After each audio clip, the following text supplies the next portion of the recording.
Nowhere is a Netflix movie right now. Just know that it's a foreign film. I believe that it is Spanish. And it caught my eye by the premise. Nowhere, a Netflix film. A young pregnant woman named Mia escapes from a country at war by hiding in a maritime container aboard a cargo ship. After a violent storm, Mia gives birth to the child while lost at sea, where she must fight to survive. So know this, it's a survival story. And did I like this movie? I did. I thought it was fairly well done. Now, you do have the option of switching it to like English dubbed, but I would say watch it in its Spanish version with the subtitles. I thought it was fairly engaging. Like there'll be scenes in this where it'd be like, if you are terrified of being locked in a place with the water slowly filling up, that's what you're going to get. Her and her husband get separated in the beginning, so it's kind of like they're both in different containers, and it's kind of like, what would you do? What would you do in here? And on top of everything, you're pregnant, so the tension is definitely there. Pacing wise, it does struggle a little bit because it's like an hour and 50 minutes, but the acting in this from the main actress, she carries this thing, right? Because it's all about her stuck out in the waters, trying to figure out ways to survive. And on that, I would have to say it's worthwhile. I don't think you'll be turned off by the English dub either. I toggled in between just to see if it was going to be quality or not. But I like this movie. I liked it a lot. So the acting, as I said, is the standout by Ana Castillo. Tamara Novas plays the husband. And then, of course, there's some other people that are in the container as well that, they get lost. And it's kind of like, eventually, yeah, she's out there by herself. So I don't want to show too much, because I don't want to spoil too much of it here. But the directing of it seemed to be fairly well executed as well. I don't know much word from her, so it worked. She carried it, and if this kind of like water slowly drowning claustrophobia thing affects you, then your palms are going to be sweating towards the end of this thing. Let's go over to my early score sheet and put in some numbers here for what I'm going to score this thing. Nowhere. So I said the acting was good, and indeed it was. In fact, I would say that the acting was, well, some of the dialogue was kind of meh. But yeah, I'll say 1.5. Nothing award-worthy, but it was solid. 100% solid. The directing, I'll also give 1.5. Story was interesting. I may come back to story after I'm done. Acting, directing, and story are out of a possible 2 points each. And it's so simple.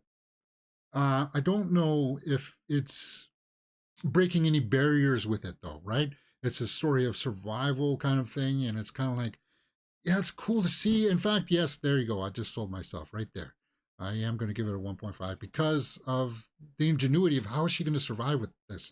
And then when the kid is born, it's kind of like, oh my God, right? Wow. You're deep in it.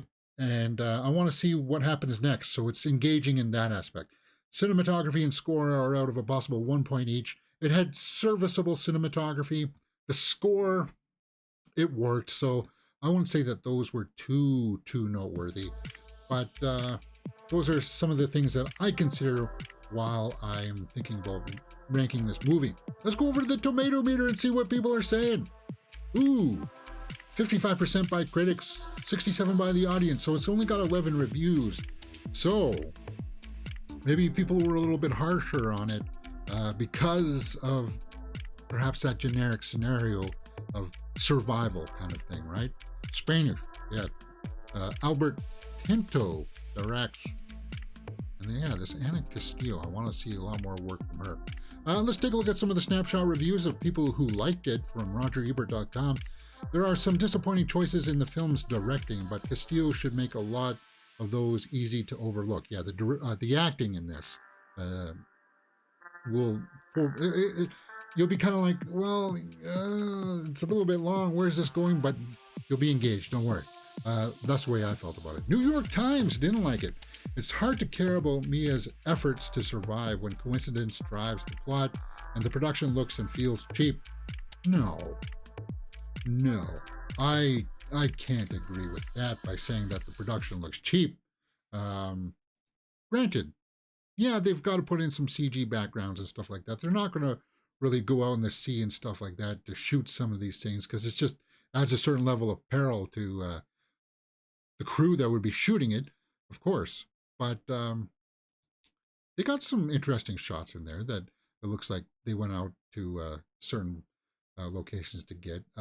This debuted on Netflix September 29th, so it's out now, guys, and it just came to my attention this weekend, and I took it in, and as I said, I rather enjoyed it. So I don't think that it's quite as low as a 55. 67% does seem like perhaps that is somewhere ballpark where I'm gonna also land. It connects with a certain offerings of tension and fortitude. Yeah. If you are a fan of thrillers and can only take so many horror elements, then Nowhere is the film for you. Yeah, it does have the horror. Like, people are drowning, and it's kind of like, how the heck are we going to get out of this scenario? The runtime is the major thing to it. So if I'm gonna reflect back to my score sheet about that possible runtime, watchability factor. Let's fill that in right now. It's worth the watch once for sure. If you got nothing else to do on the weekend. 6.5. Yeah, for Nowhere. But as you can see, I've said the directing and acting, I think, are the stronger points of this. There's just some things in the runtime that perhaps I'd be kind of like, And if I had to chop things out, if I had to chop it down just to make it look a little bit more reasonable, I would take out that from the story to make it a 6. But then I would have to bump this up for Anna Castillo. Maybe that's the way I feel better about it. Yeah. Still a 6.5, but at least I'm making some concessions for the way that the story kind of ends. Plus, the way that it ends, was it a happy ending? That's what I like to say. Was it a happy ending?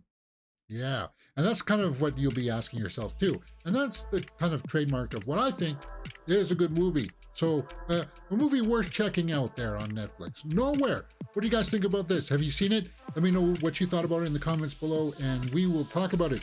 Next, we are going to be talking about the Pet Cemetery Bloodlines.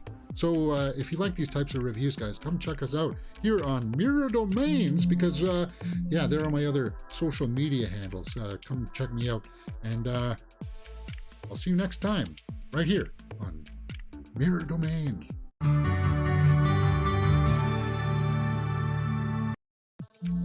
Okay. So, yeah, Nowhere. Let me turn on some live chat here. And let's make sure that we get solidified Viper's comments here. The only person I trust are